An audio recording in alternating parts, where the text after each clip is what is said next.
Now we will discuss charging and discharging of a capacitor.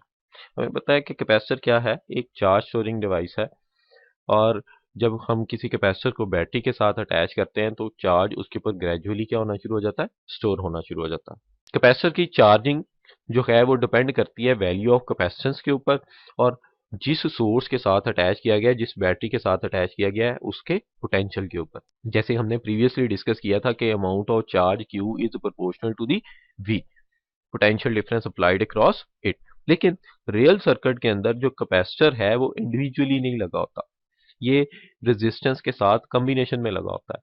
तो charging process जो है capacitor का, just real circuits के अंदर कैपेसिटर जो है वो इंडिविजुअली अटैच नहीं होता, ये नॉर्मली रेजिस्टेंस के साथ कॉम्बिनेशन में लगा होता है। तो जो चार्जिंग की वैल्यू है, charging time of a capacitor जो है वो डिपेंड करता है आर और सी दोनों की वैल्यूज के ऊपर, इंस्टेड ऑफ जस्ट कैपेसिटर और जो सोर्स अटैच किया गया है उसकी पोटेंशियल के ऊपर। तो इसे डिस्कस करने के लिए हम सर्किट कंसीडर करते हैं जिसके अंदर कैपेसिटर और रेजिस्टेंस क्या है, सीरीज के अंदर अटैच है। मैं कह देता हूँ C is the value of capacitance of the capacitor and R is the value of resistance which is measured in ohm and are connected across the potential whose potential difference is V0।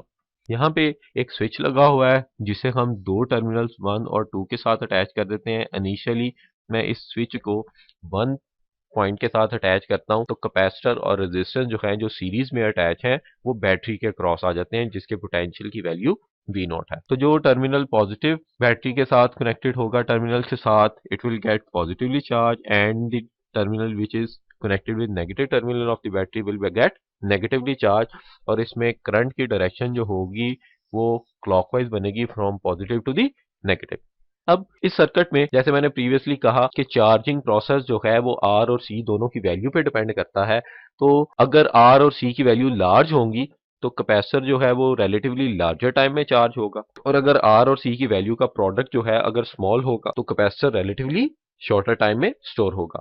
तो हम इसे describe करने के लिए हम graph draw करते हैं between charging of a capacitor and time. तो ये ब्लू कलर की लाइन जो है चार्जिंग ऑफ ए कैपेसिटर के टाइम और value of quantity of charge store on the capacitor को रिप्रेजेंट कर रही है फॉर लार्ज आरसी वैल्यू। और अगर आर और सी की वैल्यू का जो आंसर है वो स्मॉल होगा तो कैपेसिटर रिलेटिवली शॉर्टर टाइम में क्या हो जाएगा, चार्ज हो जाएगा। और इसी तरह अगर डिस्चार्जिंग प्रोसेस को शो किया जाए तो डिस्चार्जिंग के लिए मुझे इस टर्मिनल को इसके साथ अटैच करना पड़ेगा। आर और सी जो है कैपेसिटर की दोनों प्लेट्स रेजिस्टेंस के थ्रू आपस में कनेक्ट हो जाएंगी और पॉजिटिव प्लेट की वजह से चार्ज फ्लो करेगा इन एंटी क्लॉकवाइज डायरेक्शन और कैपेसिटर डिस्चार्ज होना शुरू हो जाएगा। जैसे चार्जिंग प्रोसेस में कहा था, for large RC value capacitor will get longer time to charge and for smaller RC value it will take smaller time to completely charge. बिल्कुल उसी तरह जब डिस्चार्जिंग प्रोसेस स्टार्ट होगा तो अगर आरसी की वैल्यू लार्ज होगी तो capacitor will take large time to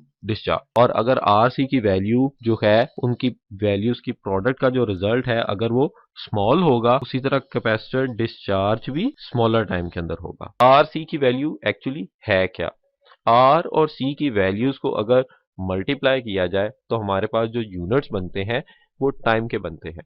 are के यूनिट क्या है, ओहम, और सी के यूनिट क्या है, फैरड। अगर इनके हम डिटेल से सॉल्व करें तो हमारे पास जो यूनिट आते हैं वो टाइम के यूनिट आते हैं। तो यहां से हम आर और सी की वैल्यू का जो रिजल्ट होता है उसे हम कहते हैं वन टाइम कांस्टेंट, और उसे डिफाइन करते हैं the time required by the capacitor to deposit 0.63 times और 63% of the equilibrium charge. Capacitor जो है वन टाइम कांस्टेंट के अंदर 63% चार्ज होता है। वन टाइम कांस्टेंट क्या है, हमारे पास R की वैल्यू ओहम में हो और C की value capacitance of a capacitor की वैल्यू फैरड में हो, तो दोनों को मल्टीप्लाई करें तो जो रिजल्ट मिलेगा उसे हम कहते हैं वन टाइम कांस्टेंट।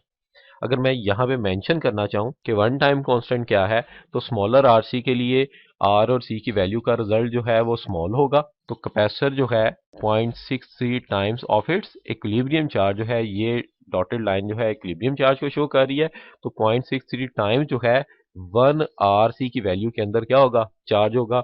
और ऐसा कैपेसिटर जिसके आर और सी की वैल्यू लार्ज है तो उसे इक्विलिब्रियम चार्ज गेट करने में जो टाइम लगेगा वो भी क्या होगा, ग्रेटर होगा देन दी स्मॉलर वन। और अगर डिस्चार्जिंग के अंदर देखें तो कैपेसिटर जो है 1 आरसी की वैल्यू के अंदर या कह लें 1 टाइम कांस्टेंट के अंदर अपने इक्विलिब्रियम चार्ज का 37% जो है वो डिस्चार्ज होता है। यहां से रिजल्ट ये निकला कि कैपेसिटर जो है 1 टाइम कांस्टेंट के अंदर 63% चार्ज जो है वो गेट करता है और 37% जो है, या हम कह सकते हैं इसे 0.37 times of the equilibrium charge जो है वो क्या होता है, डिस्चार्ज होता है।